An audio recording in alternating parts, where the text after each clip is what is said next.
As I have discussed previously, the Dominion was very effective in creating fear within the Alpha Quadrant. They were efficient in inspiring movement based on this fear. The governments of the Alpha Quadrant made stupid mistakes in response to a yet unrealized threat. With the Romulans, the Klingons, and Cardassians making near-fatal errors, you could see in the background the impacts it was having on Starfleet. Today we'll take a look at the day before the day Starfleet attempted a Federation coup.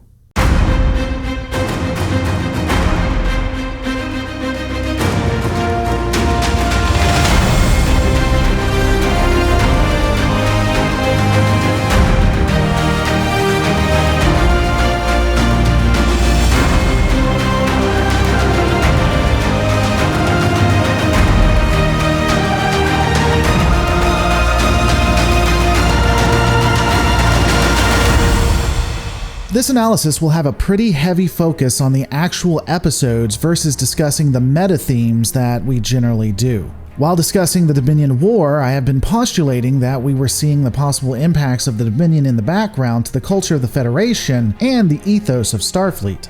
All of this came to a head in the DS9 episodes Homefront and Paradise Lost. We would finally see the superior evolved humans and the steadfast Starfleet stumble.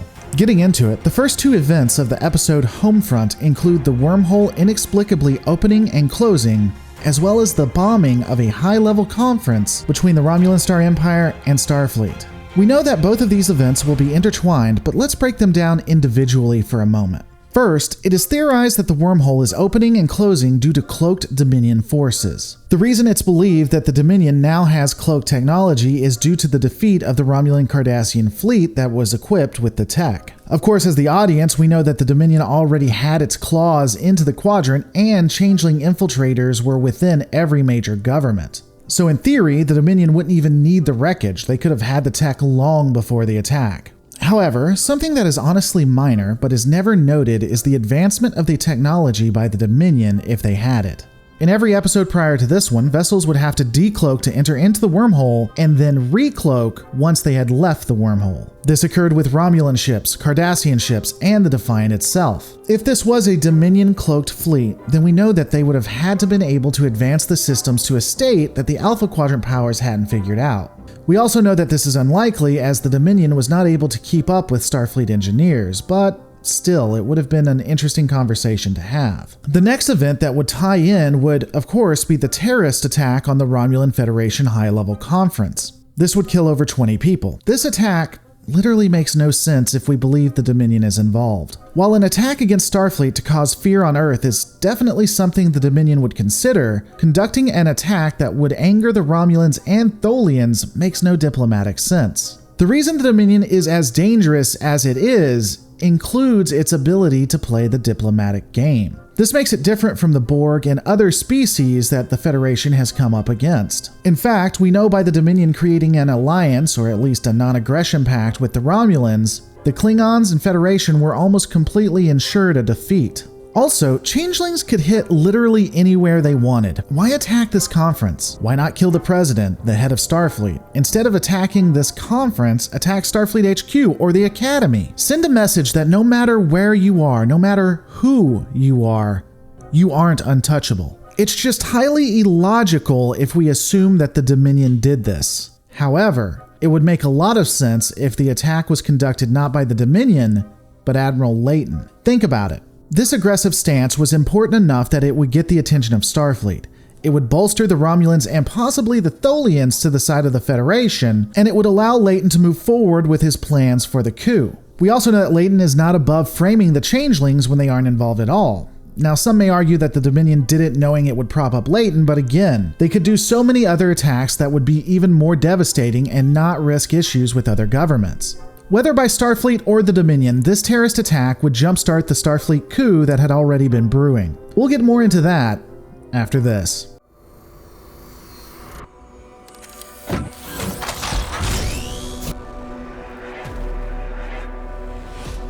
Hey guys, The Lore Reloaded is able to continue production due to support from fans like you. If you would like to ensure this channel goes until the day I die, which could be very soon based on the threats I get on a daily basis, please consider becoming a patron at patreon.com/Lore Reloaded. You can also become a member by clicking the join button below on YouTube or give a one-time payment using the PayPal link below. I'm starting to use more clips because of the support given, and the more I get, the more I won't worry about CBS monetizing all my hard work. Additionally, for the percent of a percent who get really mad that these ads come in the middle of this video, worry not. You personally, friend, can now fully fund my Patreon and you won't see these ads for as long as it's funded. Be the change you want to see in the world. Thanks for the support and let's get back into it.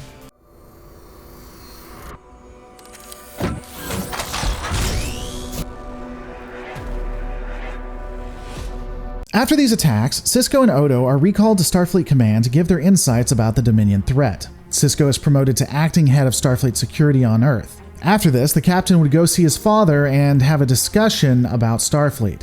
I mention this because there is a small but very telling scene with Sisko's family. When Sisko interacts with his father, who will ultimately show us the civilian face of this entire affair effectively, Sisko discusses how Odo thinks it's best that Odo stays at Starfleet Command, and his father agrees. A changeling in public may not be the best idea right now. Sisko's father also states that people were as nervous as they had been during the Borg scare. This is really telling. We know that the culture of the Federation is that those on Earth are evolved humans. They had come above many of the attributes we have currently in the 21st century. However, the dialogue here only further proves that if humans have evolved, it is almost purely nurture and not nature. Don't worry, I'll go ahead and pause the video so everyone can do the Quark quote from the Siege of AR-558.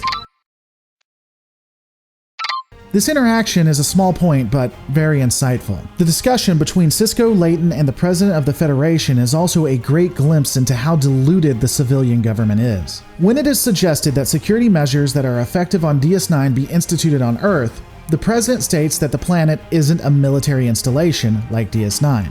First, I'm sure the Bajorans, who went through decades of an occupation by a conquering race that constructed military installations all over their planet, would be interested to know you consider a station they own to be a Starfleet military installation. And don't even get me started why Starfleet doesn't have a fleet at this military installation, especially with the threat from the Klingons and the Dominion. But secondly, not only is Starfleet HQ, the Academy, Space Dock, where the President resides, and Utopia Planitia military installations, but Earth is at the very least a military target.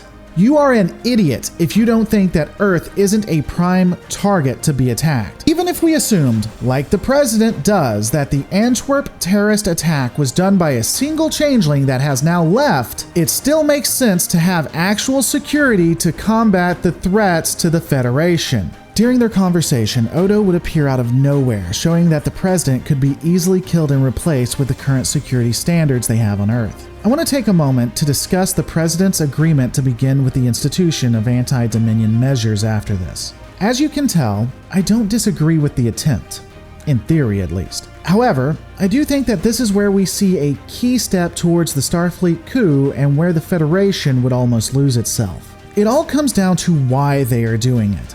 The civilian government is making these changes out of fear, not out of concern or practicality. They are afraid, not trying to actually stop something through legitimate moves. If the President had done this out of legitimate conversation and debate and not fear, it would have boded much better.